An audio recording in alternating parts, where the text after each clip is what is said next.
Hi! Hello! నమస్తే అండి అందరికీ. ఈరోజు మీకు ఒక కొత్త డిష్‌ని పరిచయం చేయబోతున్నాను. అదేమిటంటే జొన్న ఇడ్లీ అండి. జొన్న ఇడ్లీ అనేది ఎలా ప్రిపేర్ చేయాలో ఇప్పుడు మీకు నేను చూపించబోతున్నాను. ఫస్ట్‌గా మీరు జొన్నలు, మినపప్పు సేమ్ క్వాంటిటీలో తీసుకొని నానబెట్టుకోవాలండి. అవి 8 గంటల నుండి 12 గంటల వరకు నానబెట్టుకోవాల్సి ఉంటుంది. ఎందుకనంటే జొన్నలనేవి చాలా వరకు నానాలి కాబట్టి అంతసేపు మీరు నానబెట్టుకోవాల్సి ఉంటుంది. నానబెట్టుకొని శుభ్రం చేసుకొని మిక్సీ పట్టి ఓవర్ నైట్ మొత్తం ఔట్ సైడే ఉంచుకోవాల్సి ఉంటుంది. ఫ్రిడ్జ్‌లో ఎట్టి పరిస్థితిలోనూ పెట్టకూడదు. ఫ్రిడ్జ్‌లో పెడితే ఇడ్లీ అనేది మీకు చాలా గట్టిగా వస్తుంది. ఆల్రెడీ నేను బ్రేక్‌ఫాస్ట్‌కి రెడీ చేస్తున్నా చూడండి. రెడీ చేసేటప్పుడు మీరు ఘీ గాని, ఆయిల్ గాని అప్లై చేసుకొని ఇడ్లీ ప్రిపేర్ చేసుకోవచ్చు. సో, దానికి తగ్గట్టుగా మీరు ఇంకొకటి కూడా ప్రిపేర్ చేసుకోవాలి. ఏంటంటే చట్నీ అండి. ఆ చట్నీ అనేది ఎలా ప్రిపేర్ చేయాలంటే పల్లీలు, గ్రీన్ చిల్లీ తీసుకొని రోస్ట్ చేసి రెడీ చేసుకోవాల్సి ఉంటుందండి. దాంట్లో నేను పెద్దగా ఏమి ఐటెమ్స్ ఏమి వేయనండి. Pinch of salt and 2 garlics అంటే వెల్లుల్లి రెబ్బలు 2 వేసి నేను మిక్సీ పట్టాను చూడండి. ఎలా వచ్చిందో లిక్విడ్ ఐటెమ్‌లో తీసుకోవాలండి. లిక్విడ్‌గా తీసుకుంటే జొన్న ఇడ్లీకి చాలా టేస్ట్‌గా ఉంటుంది. థిక్‌గా అయితే తీసుకోవద్దు.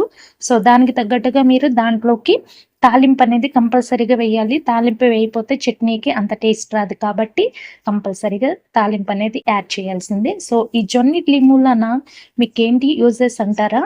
సో, చాలా యూజెస్ ఉన్నాయండి. ఇది హైలీ న్యూట్రిషనల్ ఫుడ్ అండి. ఇది ఫైబర్‌ని ఇస్తది అండ్ డైజెషన్‌కి చాలా ఉపయోగపడుతది. సో, నేను తాలింపు వేసాను చూడండి. చట్నీలో వేసేస్తున్నాను. సో, చట్నీలో వేసిన తర్వాత అది మీకు మిక్స్ చేసి చూడండి. లిక్విడ్ ఐటెమ్‌లో ఉంటది. థిక్‌గా ఉండదు. సో, చట్నీ అనేది ఆ విధంగా ఉంటేనే జొన్న ఇడ్లీకి చాలా టేస్ట్‌నిస్తది.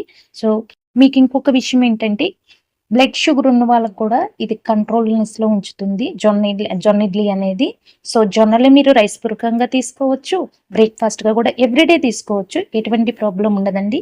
చూడండి నేను ఇడ్లీ ప్రిపేర్ చేశాను కదా! ఇడ్లీ ఎంత స్మూత్‌గా స్పాంజీగా వచ్చిందో. ఎందుకనంటే మీరు ఔట్ సైడ్ ఆ పిండి బ్యాటర్‌ని ఔట్ సైడ్ ఉంచారు కాబట్టి 8-12 అవర్స్ వరకు నానబెట్టారు కాబట్టి జొన్నలు. సో, అందుకని మీకంత స్పాంజీగా వచ్చిందండి. ఆల్రెడీ చట్నీ ప్రిపేర్ చేసుకున్నాను. చట్నీ వేసేసుకుంటున్నాను. లిక్విడ్ ఐటెమ్‌లో ఉన్న చట్నీని. సో, దీని మూలాన మీకు ఇంకా కాల్షియం అనేది బాగా వస్తదండి. జొన్న ఇడ్లీ మూలాన ఐరన్ అనేది కూడా చాలా బాగా వస్తుంది. సో, మీరు ఎవ్రీడే తీసుకోవచ్చు. రైస్ పూర్వకంగా గానీ, బ్రేక్‌ఫాస్ట్‌గా గానీ. సో, దాని మీద మీరు కొంచెం కారపొడిని చల్లండి. దానికి ఘీ యాడ్ చేయండి. సో, ఇప్పుడు మా బాబు టేస్ట్ చేస్తాడు ఎలాగున్నాడో. సో, మీరు కూడా టేస్ట్ చేయాలంటే నా ఛానల్‌ని ఫాలో అవ్వండి. Please like, share and subscribe to my channel అండి. Follow for more updates. Thank you for everyone.